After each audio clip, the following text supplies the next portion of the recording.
लहानांपासून थोरांना आवडणारा गोड पदार्थ म्हणजे गुलाबजाम। वाढदिवसाच्या घरगुती सेलिब्रेशन पासून ते अगदी लग्नातल्या डेझर्ट पर्यंत गुलाबजाम हमखास कुठेही दिसतोच। गुलाबजाम पाहिला की भल्याभल्यांच्या तोंडाला पाणी सुटतं, नाही का? हल्ली रेडीमिक्समुळे तो घरी बनवणंही सोपं झालंय। पण तुम्हाला माहित आहे का हा पदार्थ मूळचा कुठला?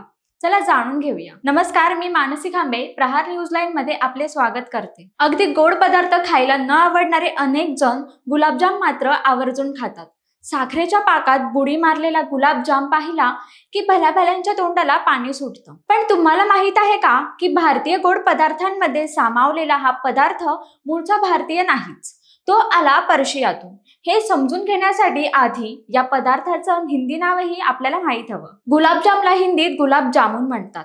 गुलाब आणि जांभूळ याचा खरं तर सध्याच्या गुलाबजामशी काहीही संबंध नाही, पण मूळ पर्शियातल्या पदार्थाशी या दोन्ही घटकांचा घनिष्ठ संबंध होता। पर्शियन मिठाईत असलेला गुलाबजाम हा आत्तासारखा गोल गरगरीत नव्हताच। त्याचा आकार थोडा लंबगोलाकार म्हणजे जांभळासारखा होता। पर्शियाच्या खाद्य संस्कृतीत विविध इसेन्स वापरायची पद्धत आहे।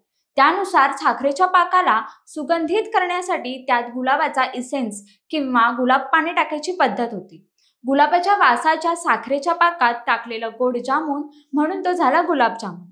कधी कधी गुलाबाऐवजी त्यात केवड्याचा किंवा अन्य फुलांचा इसेन्सही टाकला जायचा, पण त्याने त्याच्या नावात काहीही फरक पडला नाही हे विशेष। जेव्हा पर्शियन भूमीतून तिथल्या स्थानिकांनी भारतात स्थलांतर केलं तेव्हा या गुलाबजामलाही त्यांनी इथल्या खाद्य संस्कृतीत रुजवलं। गंमत म्हणजे भारतीय खाद्य संस्कृतीनेही गुलाबजामला नकळत आपलंसं केलं। तर हा होता आपल्या आवडत्या गुलाबजामचा ऐतिहासिक प्रवास। तुम्हाला हा किस्सा कसा वाटला हे आम्हाला कमेंट करून नक्की कळवा। अशाच महत्त्वाच्या माहितीसाठी प्रहार न्यूज लाईन चॅनलला सबस्क्राईब करा आणि ह्या व्हिडिओला शेअर करायला विसरू नका। धन्यवाद।